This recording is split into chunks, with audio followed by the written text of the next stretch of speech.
Guys एक मजेदार सा किस्सा सुनाता हूँ। ये बात है सन 1909 की, जब कनाडा ने पहली बार अपने एक शहर में एम्बुलेंस को लॉन्च किया ताकि लोगों की जान को बचाया जा सके। लेकिन हुआ उसका कुछ उल्टा ही। वही एम्बुलेंस शहर में टेस्ट ड्राइव के दौरान एक बंदे पे चढ़ गई और वो बंदा बुरी तरह से घायल हो गया। और मजे की बात यह है कि वो पहला बंदा था जिसे उस एम्बुलेंस ने हॉस्पिटल तक पहुंचाया था। यह अजीब सा किस्सा आपको कैसे लगा, चैट सेक्शन में लिखना मत भूलिएगा। एक बार गुरु नानक देव जी अपने शिष्यों के साथ एक गांव गए। गांव वालों ने गुरु नानक देव जी और उनके शिष्यों की बहुत ज्यादा सेवा की, लेकिन जाते जाते गुरु नानक देव जी ने उन गांव वालों को आशीर्वाद दिया, उधर जाओ।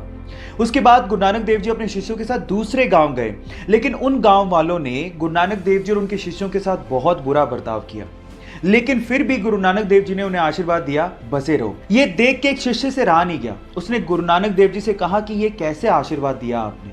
तो गुरु नानक देव जी ने जवाब दिया कि संसार में अच्छाई का फैलना और बुराई का रुके रहना और ना फैलना इंसानियत के लिए बहुत ज़्यादा ज़रूरी है। इसीलिए जो अच्छे लोग थे उन्हें उजड़ जाने का मैंने आशीर्वाद दिया ताकि वो बाकी जगहों पे जाके अपनी अच्छाई को फैला सके। आपको ये स्टोरी कैसे लगी, चैट सेक्शन में लिखना मत भूलिएगा। गाइस, बाइक चलाना किसे नहीं पसंद, लेकिन असली प्रॉब्लम आती गर्मियों में, जब कोई स्कार्फ या फिर रुमाल पहनने के बाद हमें हेलमेट पहनना पड़ता है। और गर्मी होने की वजह से थोड़ी दूरी तक चलने के बाद जब हम हेलमेट उतारते हैं तो पूरा मुंह पसीने से भर जाता है। अब इस प्रॉब्लम का सॉल्यूशन क्या है? जी हाँ गाइस, इस प्रॉब्लम का सॉल्यूशन है एसी हेलमेट। एक छोटी सी एक्सेसरी आपके हेलमेट पे लगती है और वो आपके हेलमेट को या फिर आपके सिर को ठंडा ठंडा कूल कूल बना देती है। और गाइस, इसका इन्वेंशन कहीं बाहर नहीं, हमारे इंडिया के बेंगलोर के आईआईटीएन पीके सुंदर राजन ने किया है।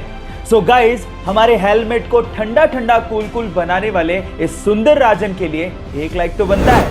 हे गाइस, एंशिएंट टाइम में यानी पुराने जमाने में हमारे इंटेलेक्चुअल्स को लगता था कि मैथ्स में एक ऐसा कोई सिंबल होना चाहिए विच रिप्रेजेंट्स नथिंग, यानी नथिंग को रिप्रेजेंट करने के लिए भी तो कोई सिंबल होना चाहिए। सो इसी को ध्यान में रखते हुए 5th सेंचुरी में एक इंडियन मैथमेटिशियन आर्यभट्ट ने जीरो को इन्वेंट किया।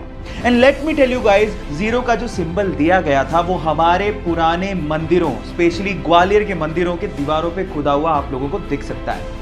सो गाइस, अगर आप ये सोचते हैं कि जीरो की इन्वेंशन कोई बड़ी इन्वेंशन नहीं है, तो मैं आपको आपकी जानकारी के लिए बता देता हूं, अगर जीरो इन्वेंट नहीं हुआ होता ना तो बाइनरी लैंग्वेज नहीं आती, और बाइनरी लैंग्वेज नहीं आती तो एक कंप्यूटर लैपटॉप कुछ नहीं होते। जब शून्य ना देता भारत तो चांद पे जाना भी मुश्किल था। क्या आपको पहले से बात पता थी? और नहीं पता थी तो चैट सेक्शन में लिखना मत भूलिएगा।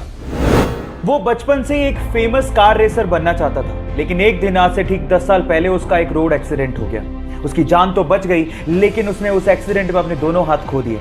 लेकिन फिर भी उस बंदे ने अपने पैशन को नहीं छोड़ा और उसने सोचा कि वो अपने पैरों से कार को चलाना सीखेगा। उसने अपनी कार को मॉडिफाई किया और अपने पैरों से कार को चलाने की घंटों और दिनों तक प्रैक्टिस करता रहा और एक दिन वो उसमें कामयाब हो गया। और उसके बाद उसने पोलैंड के कार रेसिंग कॉम्पिटिशन में पार्टिसिपेट किया और उस रेस को जीत के उसने सबको हैरान कर दिया। उस बंदे का नाम है बार्टोज ओस्टालेविस्की। गाइस, उसके कभी ना हार मानने के जज्बे को मैं सलाम करता हूं।